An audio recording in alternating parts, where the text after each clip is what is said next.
আসসালামু আলাইকুম। আমার চ্যানেলে আপনাদের সকলকে স্বাগত। ২০২৪-এর ৫ই আগস্ট গণ অভ্যুত্থানের মাধ্যমে শেখ হাসিনা সরকারের পতন হয়েছে।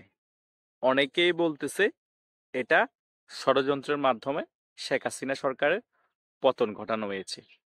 কিন্তু আমার সবচেয়ে গুরুত্বপূর্ণ বিষয় যেটা লেগেছে সেটা হলো শেখ হাসিনা যদি এতই অজনপ্রিয় হয়ে থাকে, শেখ হাসিনা যদি বাংলাদেশের জন্য কিছুই করে না থাকে, শেখ হাসিনা যদি কোনো জনসমর্থনই না থাকে, তাহলে এই ৭ মাস পরে শেখ হাসিনার জনপ্রিয়তা বাংলাদেশের শীর্ষে উঠে এসেছে কেন?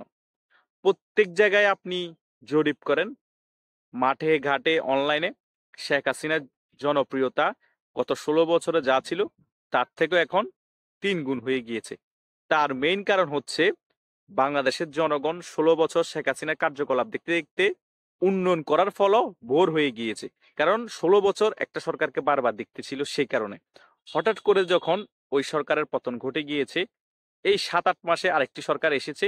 এখন তারা কম্পেয়ার করতে পারতেছে যে শেখ হাসিনা বাংলাদেশের জন্য কি করেছে আর এই সরকার ৭-৮ মাসে বাংলাদেশের জন্য কি করতেছে।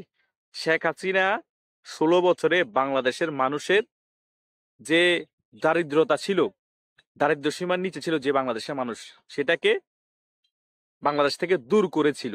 কিন্তু এই ৭-৮ মাসে আবার বাংলাদেশের মানুষ দারিদ্র সীমার নিচে চলে এসেছে। যে সকল মানুষ বাংলাদেশে ঘরহীন ছিল, সেই সকল মানুষকে প্রত্যেক জায়গায় ঘর করে দিয়েছে, বাসস্থান করে দিয়েছে, হিজড়াদের বাসস্থান করে দিয়েছে। কিন্তু এই সরকার আসার ফলে কি হলো?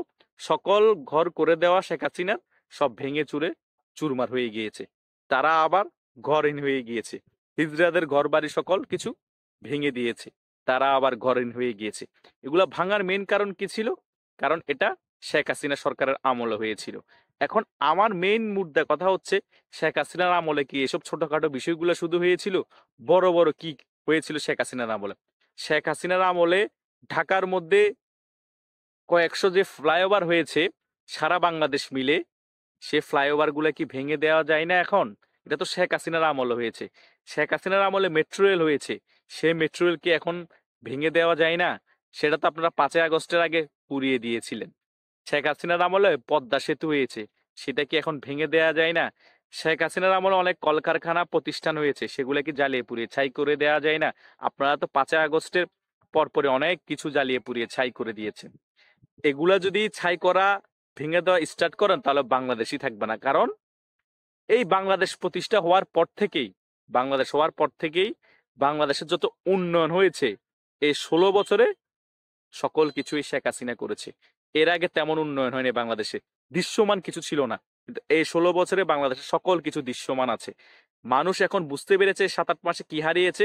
সেই কারণে শেখ হাসিনার জনপ্রিয়তা দিন দিন দ্বিগুণ হারে বাড়ছে এবং শেখ হাসিনা আবার যদি দেশে আসে 100% প্রধানমন্ত্রীর দায়িত্ব যদি আবার পুনর্বহাল হয়, শেখ হাসিনাকে সবাই মনে প্রাণে ভালোবাসবে এবং বাহাবা দিবে। এটা আমি লিখে দিলাম।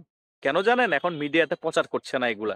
মিডিয়াতে বলতেছে শেখ হাসিনা হত্যাকারী, শেখ হাসিনার জনপ্রিয়তা একদম শূন্যের কোঠায়, শেখ হাসিনা এখন যদি নির্বাচন সুষ্ঠু হয়ও আওয়ামী লীগ ১০টা সিট পাবে না। এগুলো হচ্ছে প্রপাগান্ডা আকারে ছড়ানো হচ্ছে। জনগণকে বোঝানো হচ্ছে যে শেখ হাসিনার কোনো জনপ্রিয়তা নাই। কোন জনগণকে বোঝানো হচ্ছে? বাংলাদেশের মধ্যে এখনো তো ৪৫ থেকে ৫০% জনসমর্থন আওয়ামী লীগের অলরেডি এমনিই আছে, ভোটার আছে। আরো ১০ থেকে 20% সমর্থন বেড়ে গিয়েছে। শেখ হাসিনাকে ভোট না দিলেও তারা শেখ হাসিনাকে এখন ভালোবাসা শুরু করে দিয়েছে। একমাত্র আপনাদের কার্যকলাপের কারণে। তাই শেখ হাসিনার জনপ্রিয়তাতে ১৬ বছরের তুলনায় এখন শীর্ষে আছে এবং শেখ হাসিনা যে আবার প্রধানমন্ত্রী হলে জনগণ সাদরভাবে গ্রহণ করবে সেটা বলাই যায়। তাই শেখ হাসিনাকে আমরা আবারও বাংলাদেশে প্রধানমন্ত্রী হিসেবে দেখতে চাই।